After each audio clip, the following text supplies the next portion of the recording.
Hello everyone, long time no see. I finished uni now, things have just been very chaotic. So much for my New Year's resolution of posting more this year, because it's not happened. In fact, I think I've posted a record low, but I'm back now.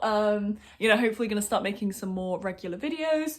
And just to start off with, I thought I would just do a little mid-year wrap up and kind of let you know where I'm at with my 5 favourite books that I've read this year and my 5 least favourite books that I've read this year.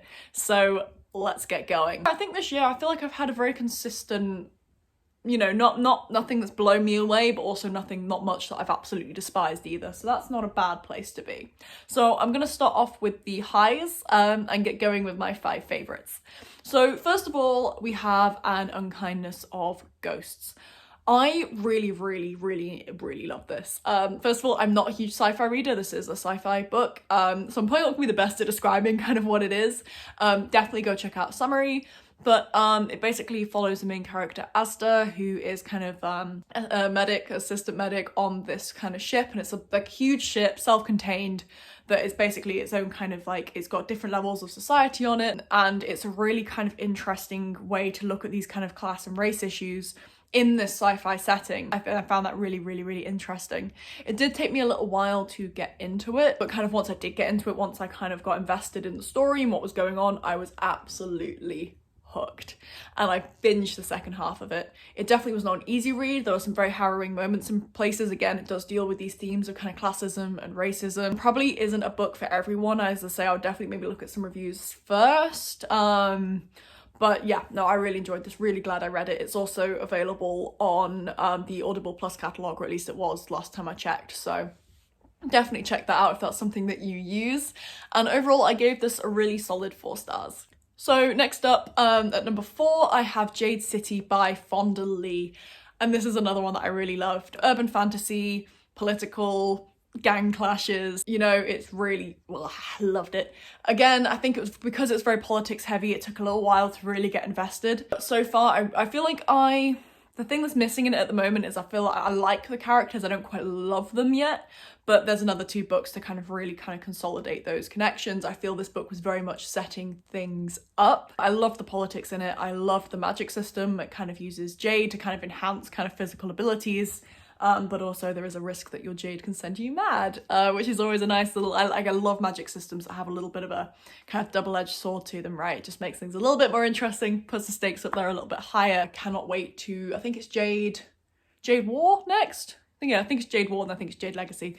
I've got it set on my TBR shelf, so I will definitely get going on that. I'll probably finish it before the end of the year, so I'll hopefully have a little bit more of a full picture to give to you guys on that one. And I also gave this one another very solid 4 stars. Again, I think the bar's going to be raised in the next book, because I have heard only good things about this series from the majority of people online, and I'm very excited to finish it. So next up on my list, I have Skyward by Brandon Sanderson.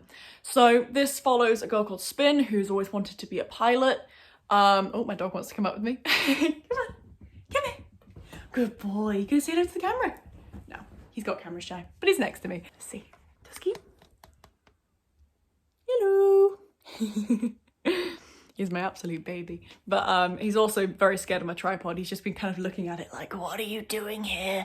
But anyway, I have Skyward by Brandon Sanderson. It follows a girl called Spin, who's always wanted to be a pilot, but due to the shameful legacy of her father, it's been made very difficult for her as they're kind of fighting these alien enemies. This was everything that I personally love in a YA book. It was funny, it had a decent plot, it was engaging, and I just really loved it. But I have heard mixed things about people regarding the rest of the series. Some people seem to really like it. There's a couple of other people whose opinions I do trust, who said it kind of goes downhill a little bit from there. And I hope that's not the case, but I guess I'll find out. Again, I've got the second book sat on my TBR shelf, which I'll hopefully get around to by the end of the year. So this could move further down the rankings depending on that. But I did really enjoy it. It's everything I love about a YA. It's fun, it's engaging. It's got that little bit of angst, but not kind of in a way that's really annoying. And yeah, I thought it was really well done. So at number 2, and this is a classic that I had to read for my degree, and that is Sins and Confessions of a Justified Sinner by James Hogg. I loved this. I really loved this. It took a little while to get into it. I did struggle a little bit with the beginning, but I really loved this book's take kind of on morality, because it's very kind of focused on kind of Calvinism and religion, and kind of, you know, the main character is very much feels that he is justified to kind of commit crime because he's kind of already saved in the eyes of God, which obviously I think as a modern day reader, you're kind of reading it and you're thinking, oh, well, that works. But I just thought it was a really interestingly and beautifully kind of done exploration on morality. It follows Robert Ringham and his kind of descent into these kind of sins and transgressions, or crime and transgressions, as it increasingly goes on. And I mean, I love a deluded main character, right? Like it's beautiful. I think this might be my favorite classic going at the moment that I've read. It used to be Dorian Gray, but I think this is just about overtaken it. And I gave this 4.5 stars. Beginning, I'll be very interested to reread it and see if it has the same kind of impact on me the second time round. But it's like when I was just in class discussing it, like there was just new things coming out, new things I hadn't even thought of, that just kind of really emphasizes a good book to me, right? Hello. Sorry, just elbowed me in the thigh. Hello. So, and then finally, this was a reread. I don't usually include rereads on my kind of end of year wrap-ups, but because this is mid-year, I think I want to talk about it, and I've also not read it for a long time, so it was really nice to come back to this, and that is Six of Crows by Lei Bardugo. I read this probably last time when I was about 16, so a while ago, you know, good 6-7 years ago. I forgot half the characters that even existed. It's been that long, and I forgot how much I love this book. You know, you've got kind of a criminal little organisation called the Dregs, who kind of, the little underground group who end up taking on this really impossible heist for a large sum of money, and this little band of 6 go to try and basically break someone out of a prison, and chaos. Again, I loved all the characters. I forgot how much I loved all the characters. Had everything that I love in a YA book, beautifully written, and again, not too much angst. I find sometimes with YA, I can find that like some of the main characters are a little bit like unnecessarily angsty. I don't know, and it's like too much. And I'm sure I was like that as a teenager, but now I'm just looking at it and I'm like, just tone down, just chill. But I thought, the characters felt very real to me, they felt very believable, and I just really loved rereading it. When I do remember not enjoying Crooked Kingdom as much as The Six of Crows, and I'm a little bit concerned that maybe it won't kind of live up to the first book when I kind of get around to rereading that too.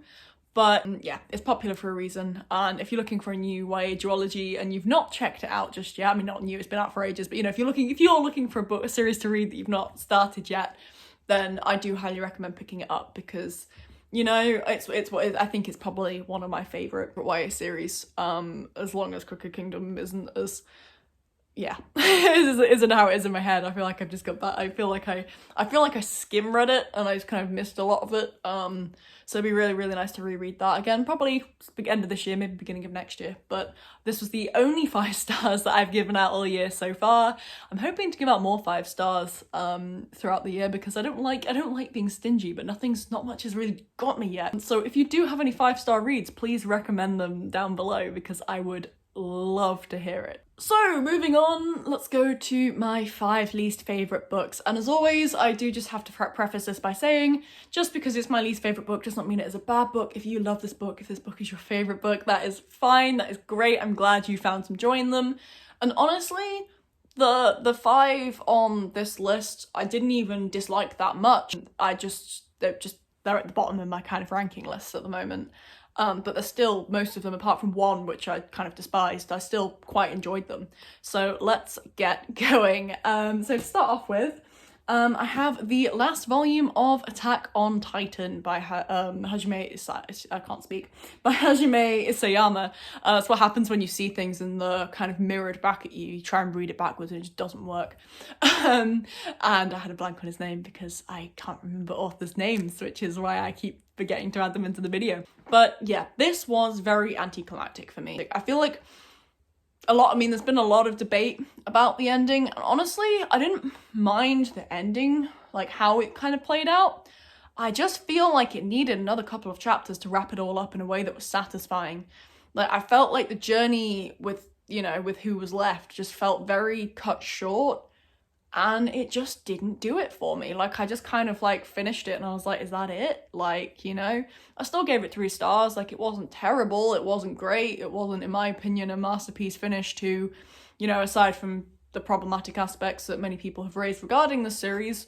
You know, what I would say narratively is a brilliant series.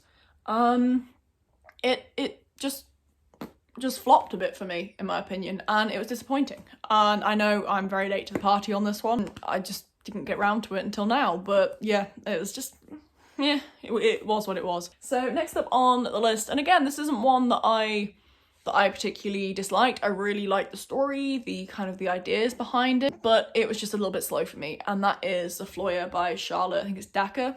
So this is, we love an unhinged woman, you know, we love a murderous woman, and that is pretty much what this book is about. You know, really kind of looks at morality, really looks at society, I suppose also greed. Definitely does have some problematic race elements, given when it was written.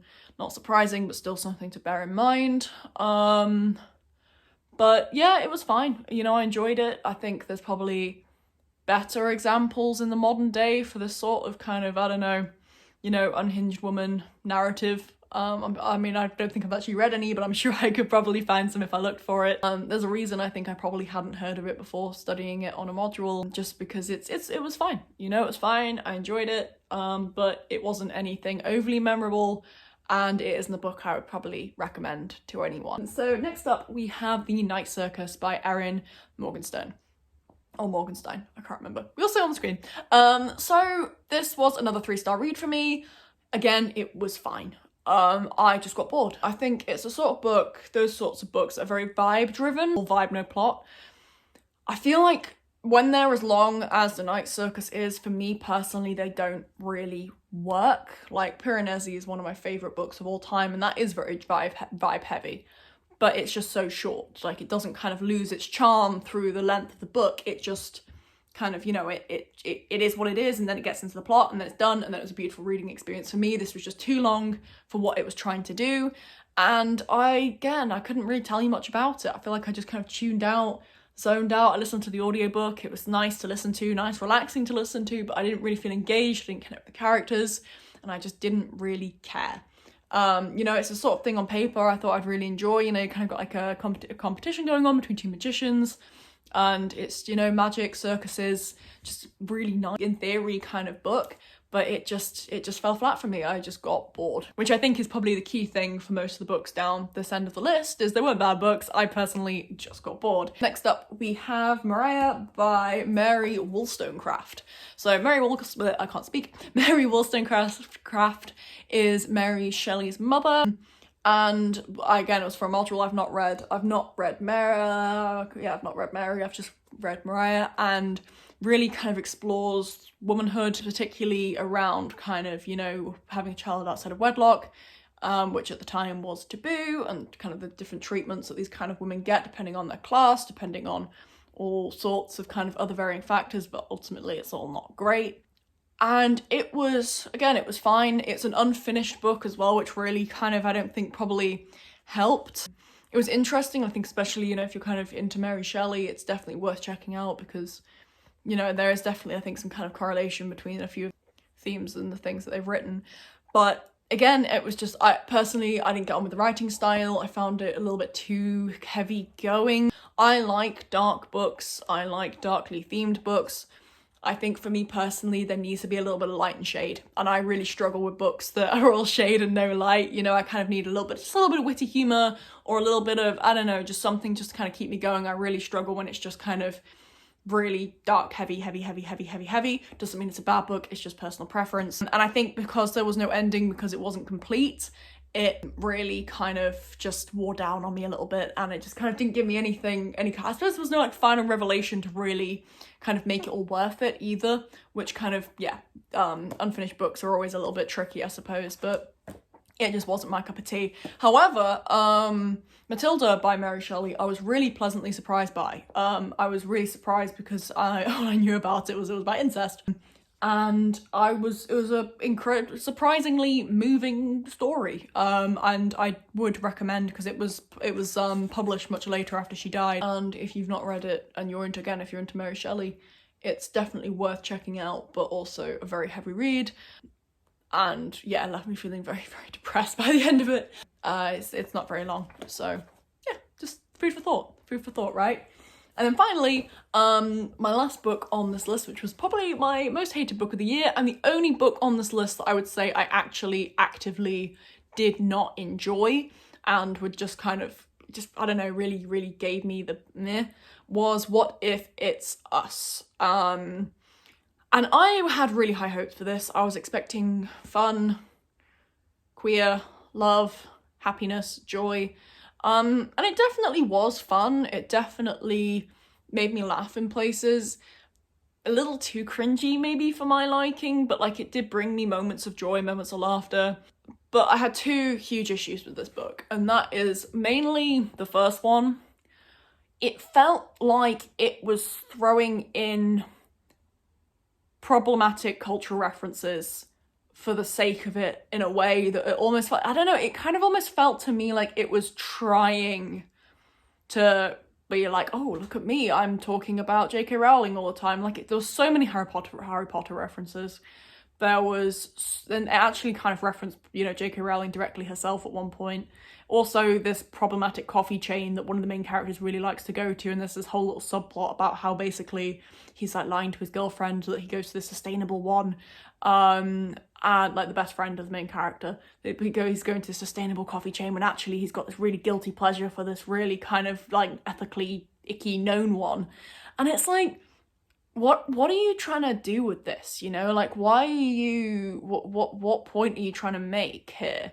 Like, this just doesn't feel right, especially kind of with a queer book. It's like, well, you know, we all know that, you know, J.K. Rowling has kind of actively been harming not just the trans community, but also just the queer community in general, because obviously, you know, the trans community is part of the queer community, and it just really, really annoys me when we have these kind of things in books, especially in a way where it does feel very much like it's being thrown in your face to be a kind of like, I don't know, like, what are you gonna do about it, you know? Like, I'm gonna normalize, like, it's almost like it's trying to like normalize these cultural references, and they were very, like, it was just so dominant on the problematic ones as well. Like, it wasn't like there was a lot, maybe I just missed the others because I hadn't heard of them, but it wasn't like there was a lot of different cultural references going on, and then the Harry Potter ones were sprinkled in, or, you know, I can't remember the name of the coffee chain, I think it was an American one. It might even be a real coffee chain, but the point still stands, you know?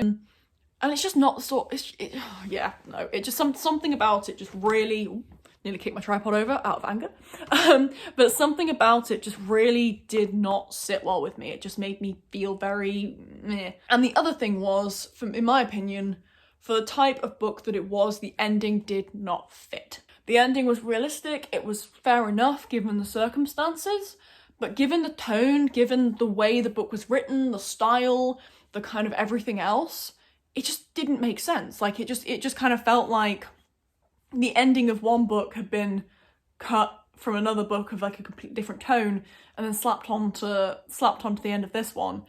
And again, it just didn't really feel like it knew what it wanted to be. And so I gave it 2 stars. It's the only book I think I've rated below 3 stars this year.